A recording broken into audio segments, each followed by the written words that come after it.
Okay, അപ്പം നമ്മൾ അതിനെ കാണിച്ചു തരാൻ വരും. ഇതാണ് കേട്ടോ മൂത്ത മാമാൻ്റെ മകളെ, ഇതാണ് രണ്ടാമത്തെ മാമാൻ്റെ മകളെ. ഇന്ന് എൻ്റെ ഉമ്മ സ്പെഷ്യലായിട്ട് ഫുഡ് ഉണ്ടാക്കിയിട്ടുണ്ട് കേട്ടോ. അത് നിങ്ങളുടെ കൂടെ ഞാൻ ഷെയർ ചെയ്യുന്നതാണ്. നെയ്ച്ചോറാണ് കേട്ടോ ഇത്. പിന്നെ കാച്ചാറ്, പുതിന ചമ്മന്തി, പിന്നെ എന്താ പറയുക, നമുക്കിത് നിങ്ങൾക്ക് സ്പെഷ്യലായിട്ട് അറിയാൻ വേണ്ടിക്കാം.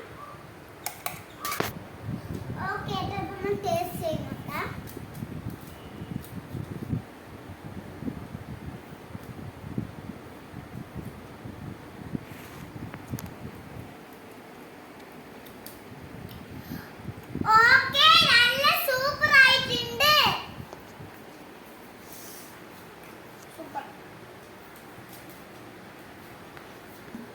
ഞങ്ങളുടെ